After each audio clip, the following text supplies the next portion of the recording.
Welcome to the podcast, Bridging the Skill Gap.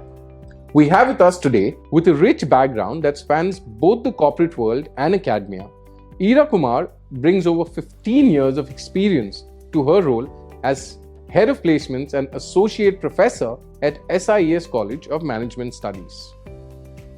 Her journey from working in merchandising and corporate relations to leading placement strategy has given her a well-rounded perspective on what students need and what recruiters expect. Known for a practical approach and strong industry connect, Ira plays a key role in helping management students become career ready while building lasting partnerships with companies. Please welcome Ira Kumar, Head of Placements and Associate Professor at SIES College of Management Studies. Thank you, Ira, for joining us today. Thank you so much for calling me, for giving us this opportunity. Absolutely. And I don't think I could have got a better person for the series that we are running, which talks about bridging the skill gap. And you're the person right in the middle of, balancing both the acts of academia and the corporate relationship.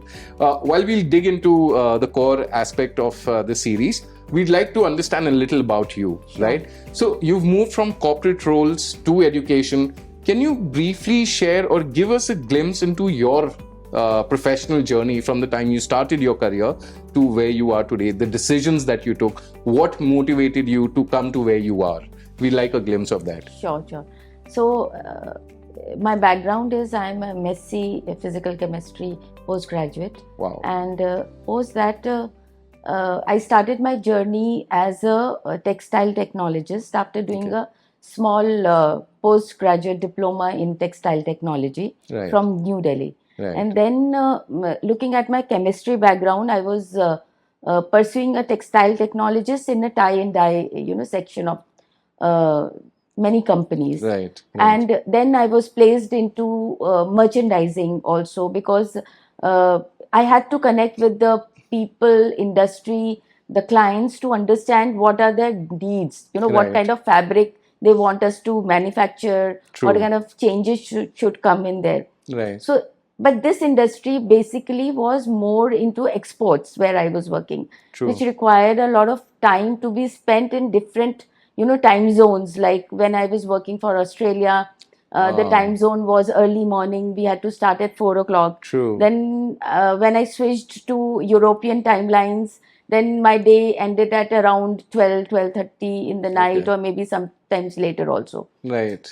So when I got married, and I had children, it became a little complicated for me to manage my corporate life, and then I had to take a break because this was not managing. True. And I think textile has always been export oriented. So right, in different time zones working, it does get very difficult. Yes. So, when we are bringing children, I had a philosophy, children are my responsibility because we have brought them to this world. Absolutely. So I cannot ignore them. And that is why I took a break. But always, since, and in that break time, I completed executive MBA program also from IMT Ghaziabad. So you didn't just sit quietly, you still did something. So I utilized that time for that.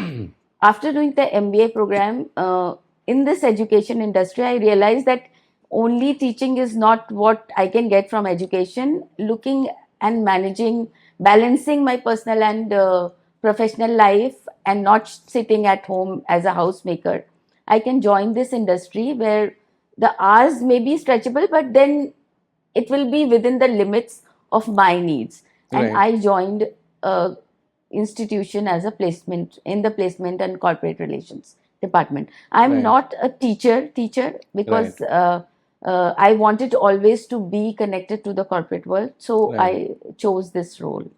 A very valid point then comes up from the decisions that you made, that you've come from a corporate setting and suddenly into an educational, in an institutional setting. How easy or difficult was it for you? Because, the working methodology is different in a corporate in comparison to an educational institution. Was it easy or difficult for you? And how did your experience in the corporate sector help you in this sector?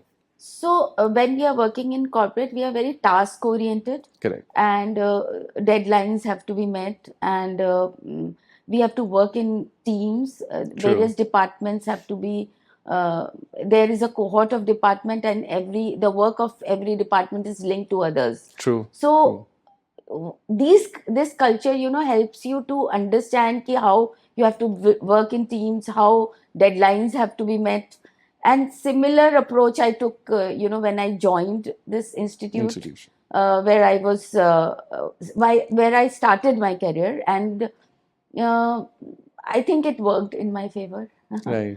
So SIES was the first? No, SIS was not the first institute. I joined Indira Institute, right, as a manager corporate relations over there. Okay. And I worked there for 3 years, and then I took over.